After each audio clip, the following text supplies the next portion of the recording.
Hi అండి. అందరికీ నమస్కారం. Welcome to my channel. ఈ వీడియోలో ఏపీ ప్రభుత్వ ఉద్యోగులకు మరియు పెన్షనర్లకు 2 డీఏలు విడుదలకు రంగం సిద్ధం. బొప్పరాజు కీలక ప్రకటన అంటూ అప్డేట్ రావడం జరిగింది. సో, దీనికి సంబంధించిన పూర్తి వివరాలు ఈ వీడియోలో తెలుసుకుందాము. వీడియో అయితే ఎక్కడే గాని స్కిప్ చేయకుండా ఎండ్ వరకు చూసేయండి. అప్పుడే ఇన్ఫర్మేషన్ పూర్తిగా అర్థమవుతుంది. అలాగే వీడియో చూస్తున్న ప్రతి ఒక్కరు లైక్ చేయండి ఫ్రెండ్స్. ఈ వీడియోని తోటి ఉద్యోగ, పెన్షన్ మిత్రులతో అయితే షేర్ చేయండి. కొత్తగా మన ఛానల్ చూస్తున్న వారు ఇంకా ఎవరైనా సబ్స్క్రైబ్ చేసుకోకపోతే వెంటనే మన ఛానల్‌ని సబ్స్క్రైబ్ చేసుకోండి. సబ్స్క్రైబ్ చేసుకోవడం వల్ల నేను చేసే ప్రతి ఒక్క వీడియో మీ వరకు రీచ్ అవుతుంది. ఇక ఆలస్యం చేయకుండా వివరాల్లోకైతే వెళ్ళిపోదాము. ఫ్రెండ్స్, ఇక విషయానికొచ్చినట్టయితే ఆంధ్రప్రదేశ్ రాష్ట్రంలో నూతనంగా కొలువుదీరిన కూటమి ప్రభుత్వం అధికారంలోకి వచ్చిన తర్వాత పాలనలో అత్యంత కీలకమైన భాగస్వాములైన ఉద్యోగుల సమస్యలపై ప్రత్యేక దృష్టి సారించింది.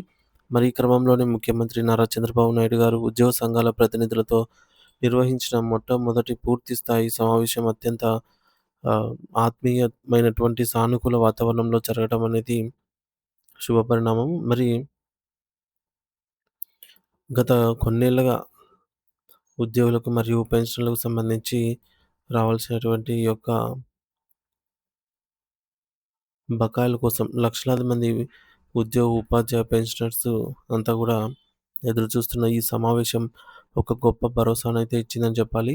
ఈ భేటీలో సుదీర్ఘకాలంగా పెండింగ్‌లో ఉండిపోయినటువంటి 2 కరువు భత్యాలు, డీఏ విడుదలకు ముఖ్యమంత్రి గారు వెంటనే గ్రీన్ సిగ్నల్ ఇచ్చారు. సో, పెరిగిన ధరలకు అనుగుణంగా ఉద్యోగుల జీవన ప్రమాణాలు దెబ్బతినకుండా ఉండాలంటే డీఏ విడుదల అనేది అత్యంత అవసరమని, దీనిని గుర్తించిన ప్రభుత్వం ఈ నిర్ణయం తీసుకోవడం ద్వారా ఉద్యోగుల కుటుంబాల్లో కొత్త ఉత్సాహాన్ని నింపింది. గత ప్రభుత్వ హయాంలో తీసుకొచ్చిన జీవో నంబర్ 60 మరియు 61లలో ఉన్న లోపాలను ఉద్యోగ సంఘాలు ముఖ్యమంత్రి గారి దృష్టికైతే తీసుకెళ్లటం జరిగింది. మరి ఉత్తర్వులు కేవలం ఉత్తర్వులు విడుదల వల్ల రిటైర్ అయిన ఉద్యోగులకు మాత్రం ప్రయోజనం చేకూరుతుందని, ప్రస్తుతం విధుల్లో ఉన్న వారికి అన్యాయం జరుగుతుంది అనేటటువంటి ఆందోళన అయితే వారిలో నెలకొంది. దీనిపై సానుకూలంగా స్పందించిన సీఎం గారు ఉద్యోగుల మధ్య ఎలాంటి వివక్ష ఉండకూడదని భావించి వెంటనే ఆ జీవోలకు సవరణ ఉత్తర్వులు కూడా జారీ చేయాలని అధికారులను ఆదేశించారు. దీనివల్ల పాత పద్ధతిలోని ప్రస్తుత ఉద్యోగులకు మరియు పెన్షనర్స్ అందరికీ కూడా సమానంగా బకాయిలైతే అందుతాయి. అంటే పని చేస్తున్న వారితో పాటు విశ్రాంత జీవితం గడుపుతున్న వారికి కూడా ప్రభుత్వం ఒకే విధమైనటువంటి ప్రాధాన్యత ఇస్తూ న్యాయం చేసింది. అంతేకాకుండా గత ప్రభుత్వ హయాంలో పేరుకుపోయిన సుమారు 25,000 కోట్ల రూపాయల భారీ బకాయిల అంశంపై కూడా ఈ యొక్క సమావేశంలో లోతైన చర్చ జరిగింది. ఈ భారీ మొత్తాన్ని ఒకేసారి చెల్లించడం రాష్ట్ర ప్రస్తుత ఆర్థిక పరిస్థితుల్లో సవాలుతో కూడుకున్నప్పటికీ ఉద్యోగుల కష్టార్జితాన్ని వారికి అందించాలి అనే పట్టుదలతో ప్రభుత్వం ఒక నిర్దిష్టమైన రోడ్ మ్యాప్‌ను సిద్ధం చేస్తోంది. ఇందులో భాగంగా ఉద్యోగులు దాచుకున్న సరెండర్ లీవ్ నగదు, మెడికల్ రియంబర్స్‌మెంట్ బిల్లులు మరియు ఉద్యోగ విరమణ చేసిన వారికి అందాల్సిన రిటైర్మెంట్ బెనిఫిట్స్, జీపీఎఫ్, గ్రాట్యుటీ మొదలైన ఇటువంటి వాటిని దశల వారీగా కాలపరిమితితో కూడినటువంటి పద్ధతిలో చెల్లించేందుకు ప్రభుత్వం ప్రత్యేక నిధులను కేటాయించబోతోంది. దీనివల్ల తమ అత్యవసర అవసరాల కోసం ఎదురుచూస్తున్న ఉద్యోగులకు ఆర్థిక వెసులుబాటు అయితే కలుగుతుంది. మరి ఈ సందర్భంగా 2014 నాటి పరిస్థితులను ఉద్యోగ సంఘాల నేతలు గుర్తు చేసుకుంటున్నారు.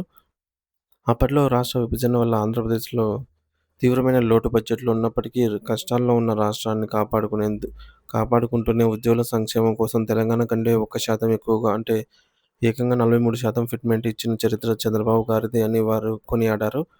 ఆనాడు చూపిన అదే చిత్తశుద్ధిని, మానవీయతను నేడు కూడా ప్రభుత్వం ప్రదర్శిస్తుందని గట్టి నమ్మకంతో ఉద్యోగుల్లో అయితే వ్యక్తమవుతుంది. సో, గత 5 ఏళ్ల కాలంలో చనిపోయిన ఉద్యోగుల కుటుంబాలకు దహన సంస్కారాల కోసం ఇచ్చే అత్యల్ప మొత్తాలను కూడా పెండింగ్‌లో పెట్టడం అనేది ముఖ్యమంత్రి గారి తీవ్రమైన ఆవేదన మరియు ఆశ్చర్యం వ్యక్తం చేస్తోంది. మనిషి చనిపోయినప్పుడు ఇచ్చే ఆ యొక్క చిన్న మొత్తం కూడా ఆపడం అనేది అత్యంత దురదృష్టకరమని, అలాంటి పరిస్థితి మళ్ళీ తన పాలనలో రాకుండా చూస్తామని ఆయన హామీ ఇచ్చారు. బకాయిల చెల్లింపులను కేవలం ఆర్థిక లావాదేవీలు కాకుండా ఒక మానవీయ కోణంలో చూసి పరిష్కరిస్తామని వారు స్పష్టం చేశారు. గతంలో పాలకులు మరియు ఉద్యోగుల మధ్య ఒక పెద్ద గోడ ఉండేదని, కనీసం మంత్రులను కలిసి తమ బాధలు చెప్పుకునే అవకాశం కూడా ఉండేది కాదని సంఘాల నేతలు ఆవేదన వ్యక్తం చెందారు. కానీ ఇప్పుడు సీఎం స్థాయి నుంచి కూడా నేరుగా సీఎం గారి వరకు, సీఎస్ స్థాయి నుంచి సీఎం వరకు ఎప్పుడైనా సరే కలిసి స్వేచ్ఛగా సమస్యలను వివరించే ప్రజాస్వామ్య వాతావరణాన్ని ఈ ప్రభుత్వం కల్పించింది అంటున్నారు. ఇది నిజమైన ప్రజాస్వామ్య పాలనకు నిదర్శనం.